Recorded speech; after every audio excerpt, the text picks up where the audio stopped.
Hey guys, Coach Keith Kepner here, and I'm going to dive deep into stance. Every single detail, every single aspect of it. And this video is not for people that are boxing fans or they want some cool TikTok thing where it's like, yo, you do this and then you whoop, whoop, pop, or pop. No, this is for people that are serious about boxing, learning the art of boxing. I don't think it's a sweet science, I think it's an art. And going into every single nuance of it, all right? Now, why should you listen to me? I have coached boxers from zero to many, many levels, including professional, and done that for the past 15 years. I was mentored by my father, Doc Kepner, who was a professional boxing coach for multiple decades, and he was mentored by Chuck Bodak, who worked with over 50 world champions, and he was Olympic coach for Muhammad Ali.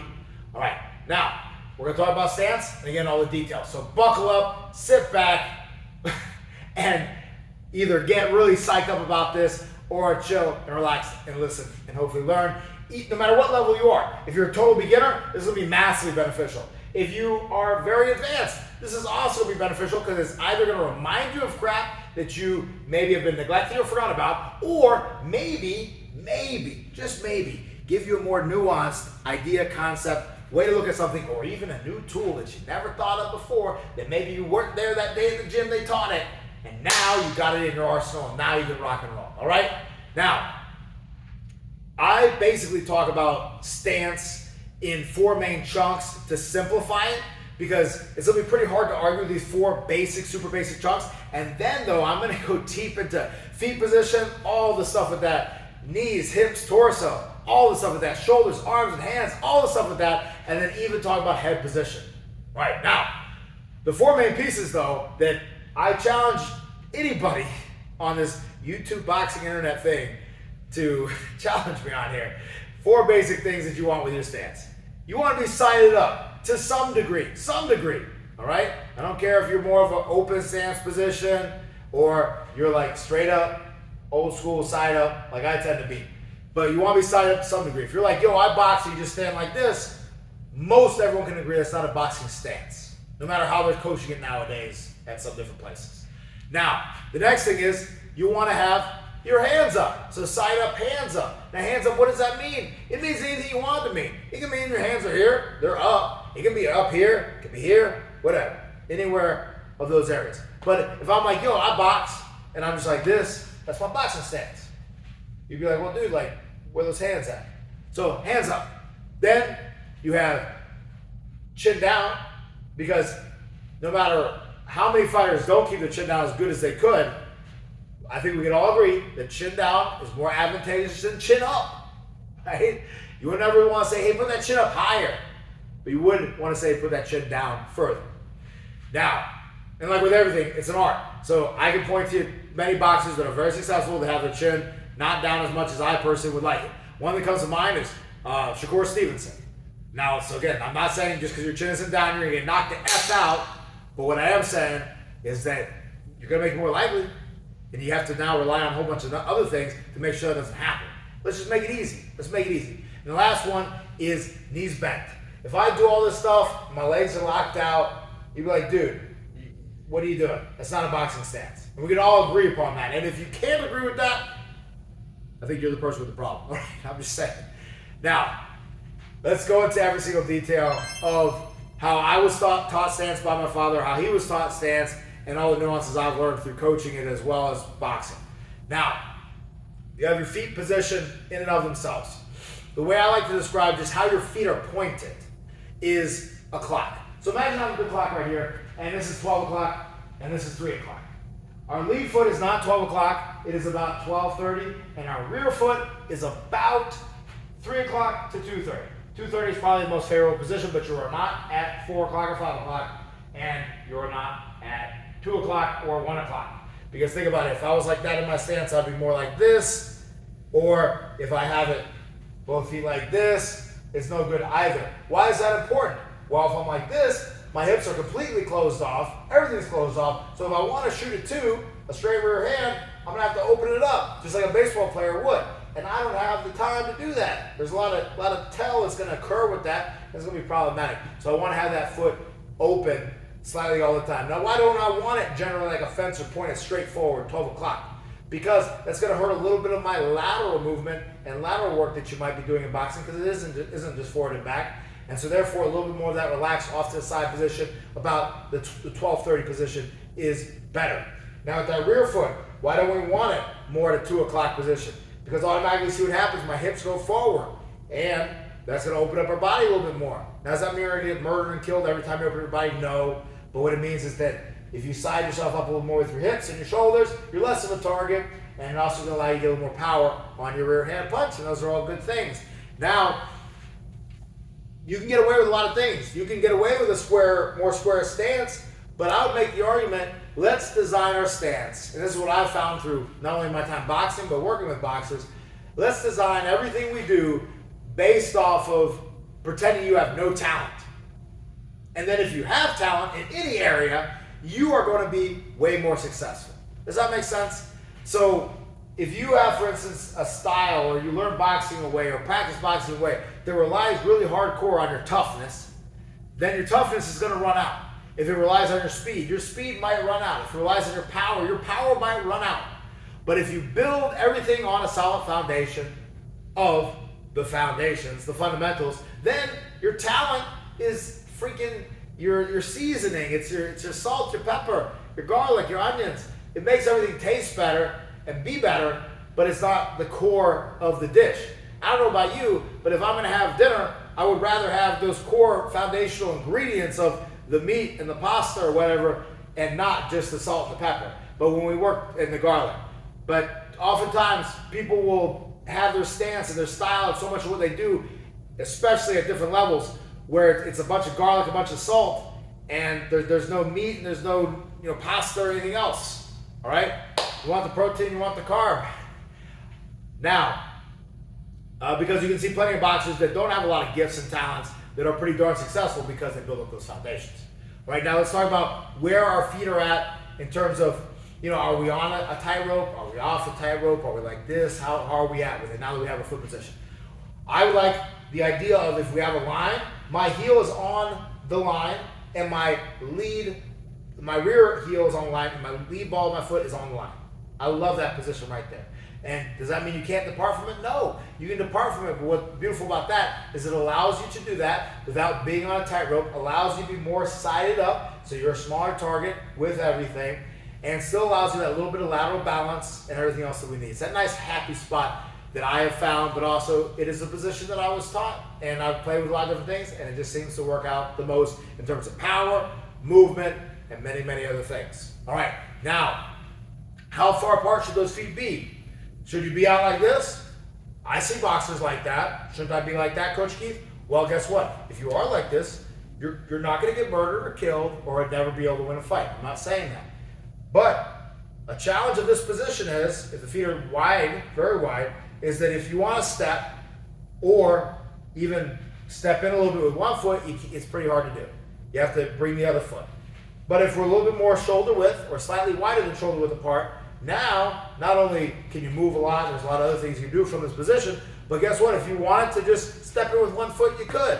If you want to step back, if you want to step to the side with one foot, you could. You can kind of use this as a base to do almost anything, versus if you're like that, you don't have much of a base to do a lot. You have a wide base, but you're kind of stuck. I've had boxers where they default, and when we're kind of fighting, you kind of get in this position where you get wider. They default to this wider position, and they end up being kind of stuck in mud, right? And they're just stuck, and they barely move. But as I work with them on tightening up the stance, they're able to move around more. So about shoulder width or slightly wider than shoulder width apart. More than that is problematic, and if we get too close, that's also problematic for obvious reasons. I also notice that it hurts your hip rotation. The wider you are, it appears as if the harder it is to rotate the hips to produce power, versus a little bit tighter allows you a little bit more ability to really maximize the hips with the torso, with the shoulders, for power with your punches. Now, as well, when we're talking about that feet position, we're going to talk about weight distribution, right? Where's our weight on our feet? Are we going to be on our lead leg? We're going to be on our rear leg? We're going to be 50-50. I was taught 50-50, and I'm a big fan of 50-50.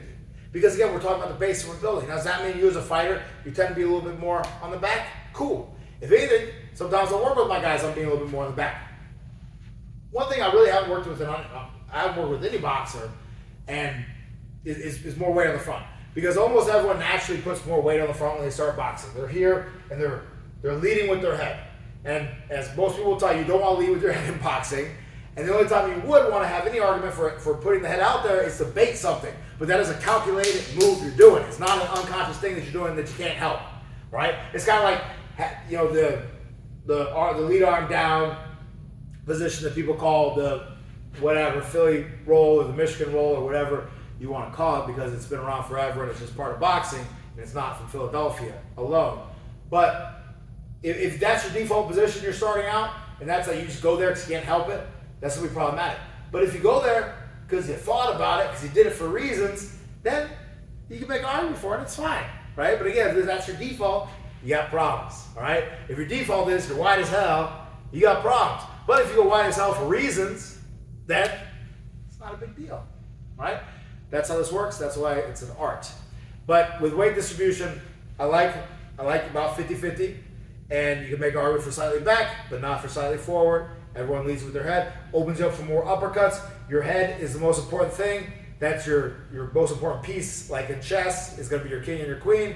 So therefore, let's put a little bit more back and have our pawns out in front more versus there. You can block punches a lot more easily the further your head is back. If you had your head as the target and were able to put that 3 feet behind you and try to defend them from punching that, you'd have an easy time, right?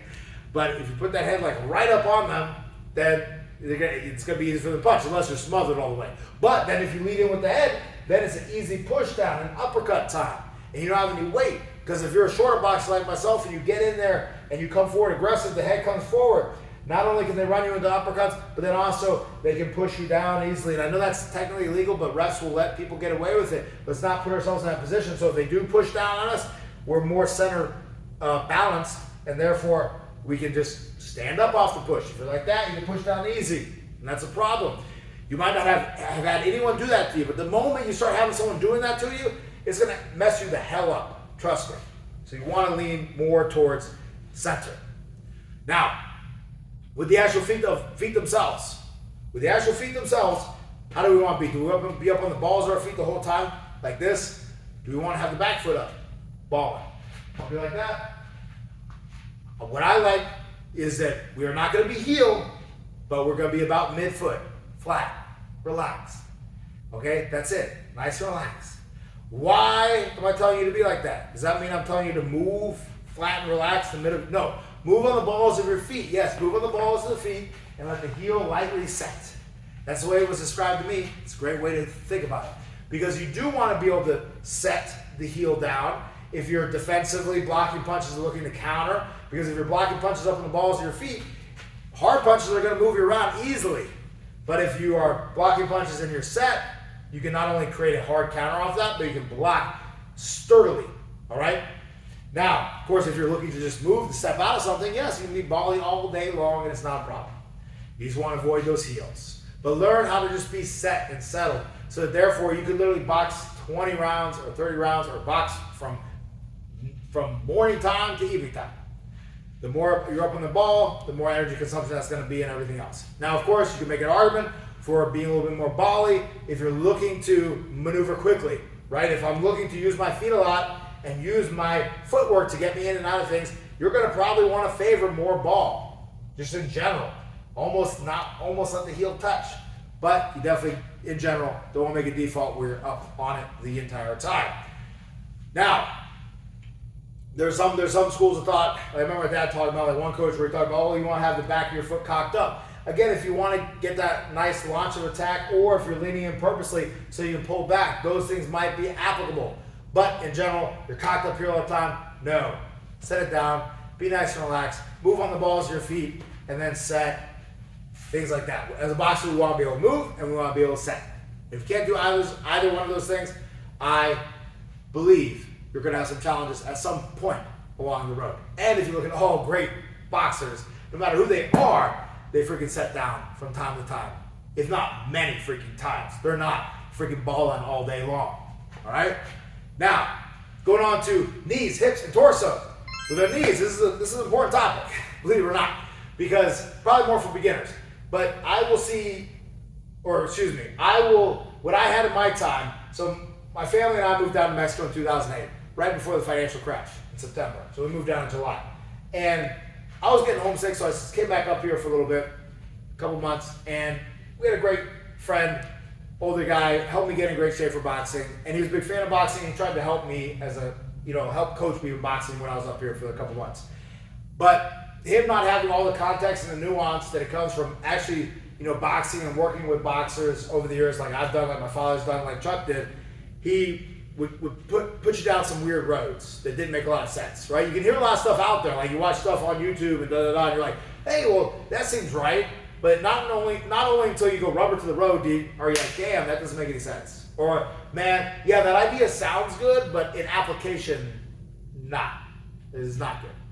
So he was all about getting a little bit lower. And yes, it is important as a shorter boxer to be able to get under someone, get lower than somebody. There's advantages to that. Absolutely. They got punched down for you and everything else. You got better leverage. A lot of reasons. But how do we get lower? There's a few different ways to get lower, but one way not to get lower is to necessarily bend the knees more. So he would train me on like this deep knee bend like this, and it messed me the hell up. It messed me the hell up. The knee bend was too much. I was like doing like a quarter squat the whole time. Wears you out, doesn't make your movement any better, and it's just a whole bunch of downside for basically no upside for getting lower than somebody, which is not that much of an upside if you're going to contrast it with all of that. Wears the legs out a lot faster. So you just want to have soft knees. Yeah, that's why I like that term. Soft knees, soft. Because if they're locked, you can't move. You got to bend them. And that's the thing you got to watch out for if you're a beginner. There's so many beginners I'll work with, they'll get a little bit tired and they'll start naturally just locking the leg out. Or if they play baseball, they'll shoot a 2 and boom, they'll lock out the lead leg. Problematic because when you play baseball, you'll hit the ball one time. In boxing, we might want to hit that head multiple times. And we have to worry about someone trying to hit us afterwards, not just running bases. So you don't want to lock it out ever. There's never a good reason ever in boxing, unless you go in the neutral corner because you gave someone a standing head counter or a knockdown, or the round is over for you to lock your legs out. Keep them lightly bent the whole time. Soft knees, soft knees. All right, you don't need deep bends because you need also affordance to go under punches, to bend the knees to go under punches. All right, now, let's talk about hips out versus hips in. There's this guy that was in prison for about 10 years. He got out, and he was a big bodybuilder. He went to prison for selling steroids, and he wanted to get into boxing. So he started working with me, and since he came from a bodybuilding background, personal training background, all that stuff like that, when he would get into his boxing stance, he would have perfect posture, meaning his butt would be out like he's about to do a freaking squat. And I had to help him. Hey, dude, like, that's not it. Now, why is that not it, though? Right? Because this is good posture, right? It's good on my spine and everything else. I can do nice little squats, and my butt looks cute. But what I want to do, I want to be able to bring my hips under me. Now, why do you want to do that? Because this is more torso to be hit. This is less torso to be hit. That's the reason, all right? And also, I mean, we don't do this to look cool, all right? Or you shouldn't do it to look cool, but this is also doesn't look cool. But anyway, the real reason is you want to have those hips under you. Now, touch on the legs too, though, because I just touched about the knees. Make sure we don't have over tension or any tension in the legs. The legs are soft. I like that term, soft knees. Meaning they're also, you're not contracting, you're not tense, you're not trying to grip the floor, okay? Even though I'm saying you can be flat-footed, and that's fine, don't try to grip the floor and brace all the time, because that alone will wear people's legs out. I got plenty of people, and I was this guy too, where we would learn how to loosen everything up, our shoulders, our arms, and everything, but then we go to spar, and everything's tight, and your legs are freaking shot, and you're like, dude, I guess I just need to run more. I've had guys that like run 10 miles a week, 15 miles a week, and their legs will get shot in sparring, and they're like, dude, I guess I need to run more? Like, what's my problem? And I'll ask them to really focus and see if they're tensing up their legs, and they notice, oh, I'm like this, like tensing my legs up the whole time. So that's something to just watch out for as well. But those hips need to be under us. Now, this also leads me to, boxing is what I call a bad posture sport. Like my dad would call it too, bad posture sport. What does that mean? Boxing, again, we're not like this with our chest back proud like this, and, hands up, good posture. No, you want to be slouched. Why do you want to be slouched? Because the target areas, besides our head, is our ribs and our stomach and our sternum.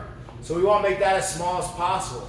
your back, right, and your shoulder blades, those aren't targets. So dude, if you can just wrap yourself up as much as possible, you're pretty good off. And also, if you're gonna hit me with body shots, I'd much rather you hit me with body shots like this than like this, right? If I'm gonna take a big body shot right now, please, let me get like that first. And it's just less surface area, and you can absorb the punch a lot better. If you don't believe me, try it.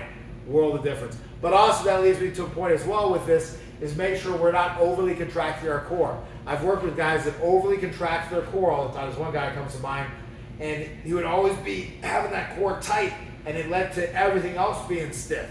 Now, if you think a shot's about to hit you, yeah, you want to tighten up for a moment. You want to have some slight tension there. You don't want to be totally just like your stomach is hanging out, but you don't want to have it so tight either that you're giving yourself a great ab workout every time you box. That's going to be energy zapping. And also, it's going to affect you when you're throwing your punches and trying to rotate your body. All right, so we have that torso bend. We are concaved off to the side, and we're sided up. We're less of a target.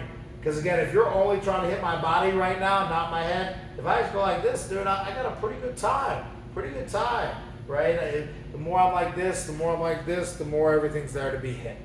Okay, and again, we're basing all this off of you don't have any talent. You got no talent. So therefore, if you do have talent, now you're just gonna be even better. Just like a dish that's good ingredients, and you put some extra seasoning on it, now it's just even better. Instead of trying to put some seasoning on nothing, on air. All right, so we have that torso bend. I'm gonna talk about later how it works advantageously with head position. Now let's go to shoulders, arms, and hands. So with our shoulders, we are, again, bad posture sport. We are slouched over, rounded shoulders. Doesn't mean they're like that. They're down, they're relaxed, they're rounded. You are just drooping like this, like you're just like, oh, whatever. This position is the relaxation we want. The rounded shoulders that therefore allow for more of the back of the shoulder to be available to be hit, which if I'm gonna get hit, I'd rather get hit there than to get hit on the body and scoring areas, all right? So we're hiding everything a little bit more. Then all we have to do is make sure we curl the weight. That's the way my dad would describe it, curl the weight. Now if we want to nuance this position, the rear hand is over the floating rib, or the rear elbow is over the floating rib, relax on the body, sitting there. That's what's holding it. There's no shoulder activation holding it. If it's off the body, you need some shoulder activation. Here, it's just relaxed. Then same with the lead hand, it is relaxing right here. Doesn't mean it's pressed against it because there's a little bit of lap there and everything else which pops it out. You're just relaxing it right there so that if you had to pick up a weight right now, you could hold that weight right there. This one is over the ribs in front of your opponent. This one is over the floating rib on the side. This one is not back here because now all this is open and that's problematic. This one is right here, this one's in front. Right on the side, right in front. Just like that. I'm not back here with it, so I'm not here. Boom, because then there's openings. I'm here on this one is on that side position. Now, let's go into deep dive on this part. So often when you tell guys to put their chin down, they'll go like this, they'll raise their shoulders up. No, you don't want to do that. You want to have, again, absolute relaxation with the shoulders. I look out all the time for tension in my guys' traps because I have problems with that. And so many people I work with have problems with that. We want to have complete relaxed traps. You don't want any tension in that trap. You don't want to have any tension in that shoulder. Why don't you want tension in those things, Coach Keith? Why? Because they're going to burn you out. They're also going to cause more injuries, right? So you're not only going to get more tired, your punch is not only going to be a little bit slower, not as powerful. Yes, believe it or not as powerful because that relaxation and that snap at the end is helpful. If you're able to snap your shoulder, boom, at the end of a punch, then it's going to assist you with the power, right? If it's already like that, you're going to burn things out. And also, I have found people get more injuries from tense shoulders all the time versus loose shoulders, which relax all the time. And it doesn't get overused and overworked and strained in different weird ways. Because again, when you throw punches, it's mass times acceleration. Your body weight times the acceleration of the punch. You throw a punch probably about 20 miles an hour. So imagine if you were to fling your body at something 20 miles an hour, that's a lot of force. You're putting that on your shoulders every time you're hitting, on your hands, on your wrists, every time you're hitting. So let's not put more on that stuff, okay? And again, good boxers are relaxed, loose. That's what you want to be. Every good boxer, they have that in common. They're relaxed, and more than you realize. Even people like Mike Tyson, that you don't think of as relaxed, he's relaxed. Now, with our arm position, like I said, we're there, elbows in. Let's talk about our hand position. One way that Chuck Bodak would describe stance is it's like you're shooting a rifle, right? So I'm here. If I'm going to shoot you with a rifle, boom, I'm there. So I'm like that. Now, does that mean I hold this position? No, not quite. I let the elbows come back. Let the elbows come back. So see, this is slightly here on the side. I really need to mainly worry about this area, and I'm right here to catch or to go back a little bit if I need to, and this one's in front. This one's a little bit out. What this allows as well is for me to be able to catch with it not interfering. If I have his hand too close to me and I'm sided up, then it's hard for me to catch. I don't want to do this because then it totally mutes my hand. I want it a little bit out. So also guess what too, now as less distance to travel, I can get something. And also from this position right here, I am not so low with my hand that I can't get it up easily. It's that much space for it to travel to stop a punch. And especially if I'm fighting another orthodox fighter, that hand's a little bit more in the back. So now I got a little bit more time to react to that punch. All right? All these things work synergistically together. Now with hand position though, the way that my dad would describe it is palms facing you. And I was big on that, coached exactly like that for years. And I go back to that oftentimes with my guys and even with myself when I mess around and hit the bag, because it does help a little bit with snap, believe it or not. So you have that one palm facing you here, the rear hand facing you. My dad would kiss his hand like that, and the other one here. They're both facing you. And that does afford you a little bit more of a turnover at the end of the punches. That does help the snap and power, it really does. All right, so here and here facing each other. Now, does that mean you always need to be there? No, you can be different places. Of course, the kind of more standard old school boxing stance is kind of with this palm facing you here, and this one facing inward like this. And that's a very nice relaxed position as well, and that's fine, nothing wrong with that. But give that one a try, see how that floats your boat. It's a good time. Then, with our hands, the way Chuck Bodak would describe it, it's like we're holding little eggs. And I've actually done this. Not egg weights or anything like that, whatever, blah. I'm talking about get some eggs out of the fridge, pick them up, put them in your hands, and do some shadow boxing with those eggs. And that's how your hands are. They're like just cupped, relaxed, cupped, just like you're holding little eggs. And then the difference is though at the end, you break the egg, and that's it. I didn't do that, but I did shadow box with eggs just to get the feel of it and that relaxation that you got to hold that egg with. That is true relaxation. It's very important. It's great, great, great, great, great concept. So those hands are open there, not clenched. Why don't you want your hands clenched? Well, number one, you're going to be clenching enough anyway when you're punching people. At least I hope you are, because that's how you're going to hit people hard. But if you're already clenched, then you're going to wear the hell out of all of that. So therefore, when you do throw hard and you do have to clinch, you're not going to have enough to clinch tight and hard. And you're going to fatigue yourself up. Also, your punches are going to be slower. Also, your punches are going to be more like pushes. They're going to be more like pushes, and we don't push people. I'd be happy to box someone that pushes. It's annoying, but versus someone that snaps their punches, loose and snap at the end, that's jarring, that's concussive. And that is the real bad stuff that knocks you the hell out and really hurts you. People, I remember I would spar this guy who's 240 pounds. He's freaking built like this, like that wide. I'd try to throw hooks on him and I'd have to throw out like that to try to wrap around his body. But he would never hurt me. But I got dropped by a guy who's 140 pounds. Okay, so 240 versus 140, 100-pound difference. I would spar the 240 guy any day of the week. 140, oh my gosh. It was horrible to get hit by that guy. It wasn't the mass, it was how they threw their punches. The 240 guy would push his punches. And it would move me around. Oh, move me around a little bit. Push my arms into my head sometimes. But it wasn't truly hurting. But the other guy, it truly hurt because he snapped those punches, right? Very important part. All right, now jumping to the last thing, talk about head position rather. So chin down, chin down. Why? Because if we're gonna get hit in the head, best place to get hit is here. Bar none, here. Every day, hit here, not anywhere else. Everywhere else is worse than here. Okay? Now, also if you got that chin down, you got some sweat, boom, they shoot a straight shot right for your nose or your jaw, it's gonna slide down. Got some Vaseline on you, it's gonna slide down. Easy time. Think about looking through your eyebrows. That's the tip that I give many people the cue, is your eyebrows should be contracted because you're looking through your eyebrows. And you look at many great fighters, they're looking through their eyebrows because their chin is down as opposed to just being like this looking up. All right? It's something that I feel is lost sometimes now because the amateurs and things like that, but guys don't seem to have their chin down as well, and you know, that's problematic. Also as well, if you have your chin down, that's actually going to assist you a little bit more with power. Play with it. Have your chin up in the air and throw the same way, and then put your chin down and throw. Now you have 10 more pounds behind your body as opposed to up here, It's going to help with the power. And then also as well, when we're throwing our punches, let's talk about the head position that leads to the, going back to the idea of the concave and the torso bending. If we're a little bit with the head off to the side, we're a little bit more with the shoulder in the way, and then we're allowed to use that, and it's easier to use it than if your head is a little bit more like this and straight down the line. Then also when we throw our punches, our head is going to naturally come off line. We have our rear foot off to the side for a reason. It's for that head position.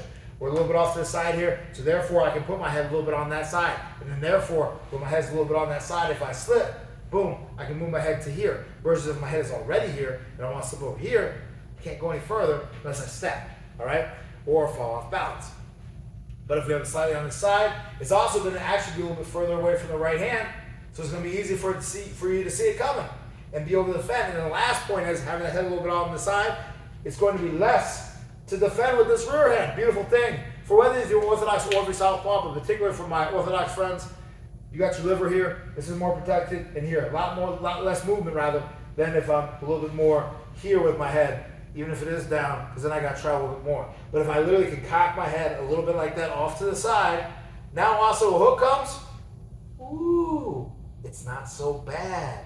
It's more like this, and if a punch hits you like that, it's going to slide just a little bit. Does that mean, am I saying you need to be like this or some craziness like that? No, I'm not saying that. I'm saying a little bit of that cocked off to the side is now making it, because we got this here, we got this wall, it's getting in the way of some rear hooks and things like that are coming around. And then we got this head a little bit cocked off, defending a little bit more things coming this way. We got the chin down, defending things coming this way. We are looking good, guys. All right, if you enjoyed this video, make sure you click like, subscribe, comment below, share your thoughts, see what tip you might want to take from this video, if not all of it, and plug into your training. And like with anything, don't try it out one time and be like, oh, this is bullshit, don't work. Try it a few times. Give it a good run and a good test, and then you will realize the benefit. And also, like with anything that might be newer to you or you're revisiting, you might have to practice a little bit to really get it. Also, a great way, guys, to support the channel is to buy me a super thanks. You can do it with that little heart button down below with the $sign. Buy me a cup of coffee, because that's what I use with that money. And also, I use it to get better equipment to do more of these videos as well. But Coach Keith lives off of coffee. It is 12 o'clock at night, and I'm here at the gym doing this video for you. I appreciate you. See you on the next one.